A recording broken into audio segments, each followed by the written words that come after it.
Alright guys, welcome back to another guide. I'm going to be talking about a Vi jungle today. One of my favorite picks recently. It's become one of my most picked in solo queue and one of my favorite picks towards the end of my season in competitive. First things first, we're going to talk about runes. We always go Conqueror. I've tried Lethal Tempo, it's not good. So Conqueror, Triumph, Tenacity 99% of the time. If you don't have CC, I'll always say go attack speed if you can see the angle where they don't have CC. And Boots and Cosmic. And you just go for the other parts of the runes. You would go attack speed, or attack speed, adaptive, and armor. And as for, it's stating the obvious, Flash on Vi, because of your combinations you can always do with your Q, which I'll talk about later. And we go Blue Smite's first item. If you haven't already noticed here, I'm versing 4 range champs or 3 range champs anyway, and you always change your smite setup depending on your versing ranged or your versing melee. In this one scenario, I am versing ranged, 4 range champs, so blue smite's always going to be more effective for chase down and gap close. Now we can talk about first path. So I'm going to say this in a generic sense right now. Regardless of me playing Vi, there's going to be very rare cases where in the current meta you should be pathing bot. There's going to be very rare cases where you path top, because unless both top laners have ignite, bot lane is just going to be more impactful role in the game and more volatile because of just the way the bot lane meta is with enchanters and hyper carry ADs such as Twitch, Sivir, Jinx, Caitlyn, Ashe. These long range champs with low mobility, so generally for both junglers, it's generally pathing bot. Specifically in this case, we have Karma as ranked in, so generally what I'll be doing here is 3 camping, as you can see. So red Gromp, blue Gromp wolves into red. I will skip the Raptors 99% of the time because as Vi, the big difference with Vi is she's actually kind of weak early game in terms of skirmishing, but she can close the gap really well. And another thing to note is Vi is one of the worst junglers at full clearing. I've done a lot of guides on champs that can full clear, but Vi is a champ that takes way too long to full clear. So generally you see me do this, do 4 camps and look for something. If not, I will do Raptors, and maybe look for Scuttle, depending. Again, Vi is not that strong early game, so be depending on my lanes. Now for red side, in this scenario, I have an Ezreal Karma and a Warwick top versus Renekton, so there is a possibility where I could start top side, but I decide not to because I feel Ezreal Karma has more value in the game to be pathed towards. And something I can talk about maybe in another video in the future. Anyway, the path here in general is Red Raptors Gromp. I generally don't see the purpose of doing Red Golems Raptors on Vi specifically because she does not benefit from full clearing. It's just if she full clears, it's like 340. And with that logic, why would you delay your level 3 by like 20 seconds by doing Golems and Raptors? It doesn't make sense. So here on Vi, the mentality is to rush level 3.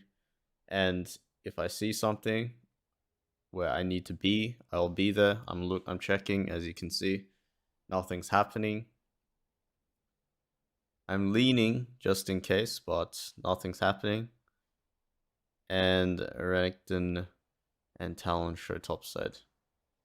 So I end up just doing 5 camps and doing Gromp. So for items, generally to speaking in solo queue, you'll always go Sundra.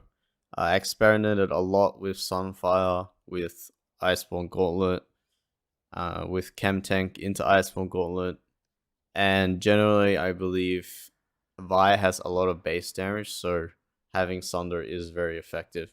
And if you're versing a full healing team, I'd still recommend going Sundra, generally. If you're playing competitive, of course, you're really low econ as a jungler in general in competitive. You don't pick up free kills, so getting Chem Tank into Sunfire or Iceborne, generally it should be Iceborne. Unless you randomly pick up a lot of kills, then you go Sunfire. But we focus on getting Sundra, and after Sundra, we focus on getting either CDR boots or ninja tabs. Now, for choosing CDR boots or ninja tabs, generally I'll say when you can get ninja tabs, you should just get them. But if you're versing champs that are AP that are fed, and the AD champs on the enemy team are not that strong, then always go CDR boots, because the ulti cooldown is really nice. The Q resets really nice because of the cooldown reduction. In general, Vi is really pleasant to play with cooldown. And so after Sundra, I would go Black Cleaver. After Black Cleaver, I'm usually getting a stopwatch, because at that point items don't really matter that much. So I'm getting a Black Cleaver into stopwatch into GA. If not GA, then you just buy whatever you want at that point, honestly. You can even go the Chem Tank again. But generally, you're building the Warhammer. The 1100 gold item that provides AD and CDR in general, because I don't believe in building Randuins or any tank items on Vi when you just dive in anyway. That's not to say if you go the tank build, then you should commit to being a tank. If you go Chem Tank into Iceborne, then I don't recommend building GA and Black Cleaver. Then you would commit to being a tank. But if you've got CDR Bruiser and Sundra, just commit to being a bruiser. That means Chem Tank, Black Cleaver, Death Stance, GA. Full bruiser, guys. Don't pussy out. And as for skill order, you Q max, and the interesting and tricky part is W and E. So I've experimented on what you max second, and in the end, you max E. But through further experimentation, like I've tried 3 points E into W max, but in general, you rarely have 2 E charges, so the CDR on maxing E is nice. If it wasn't for the CDR on maxing E, I would not max E, I would max W, because your W is like a Bleed of Ruin King. It's a really strong third proc. But unfortunately, as Vi, it's not that realistic to get a lot of procs on your opponent. You're like 3 hits. A Q or the E is 1 proc of the W. And then after that, you're ulting. That's 1 proc, but getting 2 procs off is not very realistic in a team fight.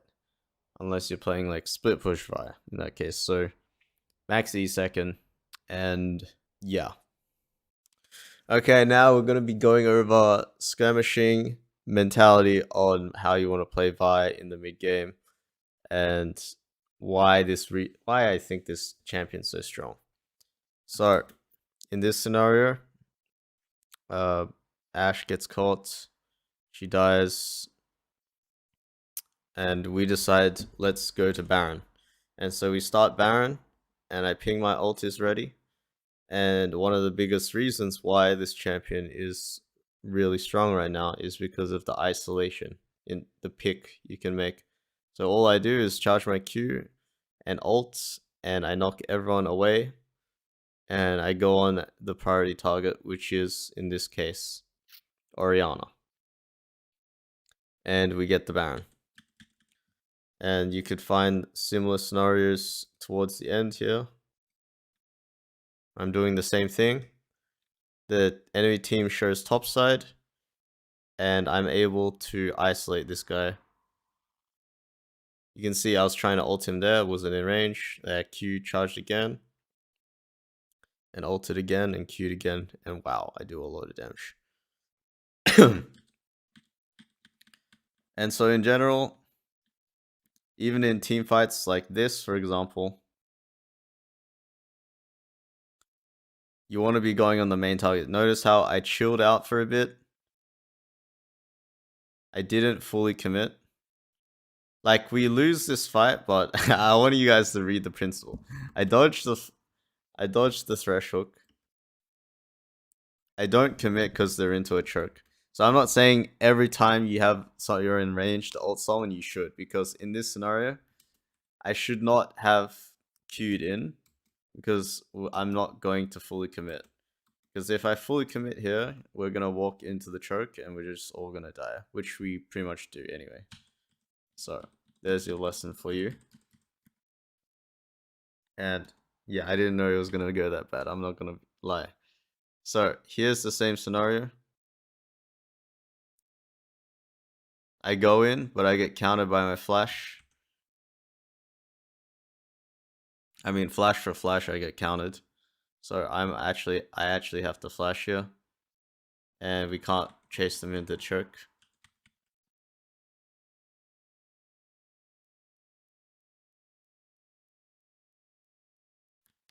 Here, they're split, they die anyway, but again, at Baron, I'm going to go over the same scenario where I'm looking to turn and ulti.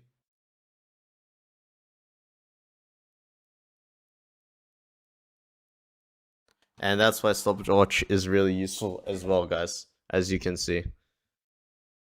I end up dying, but I'm able to turn on the AD carry, which in this case is really fed and happens to be a rogue comp. So we have to take him down, right? So just notice how I was already preparing to get in range as soon as Rakton was going to walk up. I'm walking up the same time as him. He gets zoned a bit, but I go anyway. Morg lands a clutch Q, but I'm able to stick on the Ashe after he's CC'd, and we're able to kill him. And in the mid game, you're gonna have to learn when to give up your life or potentially die as Vi, but win the team fight. But it depends. You don't, like I showed you in the previous scenario, going into a choke and diving in will only make your teammates just die. You might kill one, but they'll get like 3. So it's always good when you ulti in that you recognize you're not ulting into a choke. Alright guys, so I don't have any examples, unfortunately, of me Q flashing in my last 3 days of VODs with Vi, but you can check out RNG Way. He did it in his game versus DRX on Vi, where he Q flashed. Whether he decides to use it, season desist rather, holds on to the trigger, eyeball chains come out, ball breaker, slam down. So there's 2 types of Q flashes you can do. Simple one is Q, charge, and flash Q. Well, let me try that again because I failed it. Q, charge, and flash Q. The second one is charge your Q, then let go, then flash into them, and auto E. So, for the second one, that's slightly harder difficulty, and it is more surprising for the opponents, generally, but I think people are getting used to it, so I think Q flashing can actually be better. But let's go over the second one, because it looks more flashy anyway. So, what you're going to do is you charge, and you're going to let go at the distance where you would want to flash on them. So, my distance is at the end of this point. I'm just gonna flash when I reach that end of that point. You see the line here, the one I'm clicking at. All I'm gonna do is, as soon as I see my character reach that end of that point, I'm just going to flash onto the dummy, or in another scenario, an opponent. And that is how you Q-flash. Alright, one more scenario that I picked out here, especially why Vi is good in the current meta, is because Enchanter supports being in the meta. As you can see, this game, I have a Janna, and they have a Soraka. And Karma as well. So, this hard dive champ that can engage when and lock someone down and isolate them is really useful. So here, as you can see, someone showed top, which is Karma, and we are grouped as 5, so I can easily start the fight, even if he flashes, and just dive on him. And knock him back into my team with a Q, and continue the fight from there.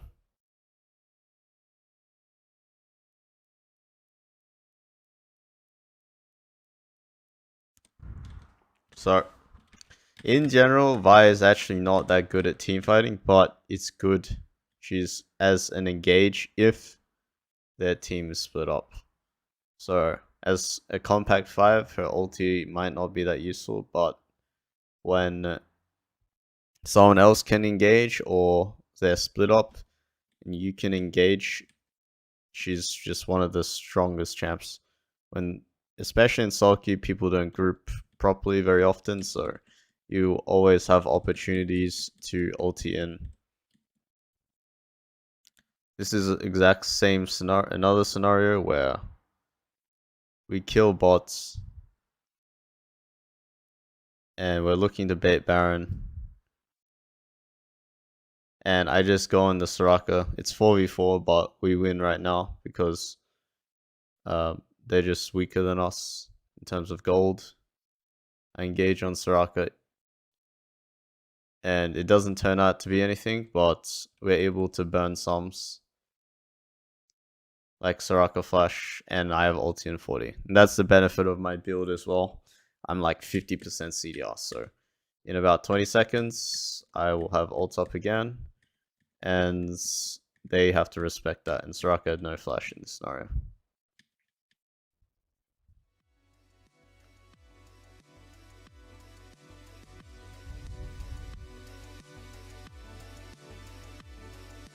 But yeah, if you want more understanding of the game, you can check out my competitive games with Vi, and you can also check out my Patreon if you would like to learn more from me. I've got coaching and educational videos up on there, so make sure to check out that, and see you next time, guys. See you guys.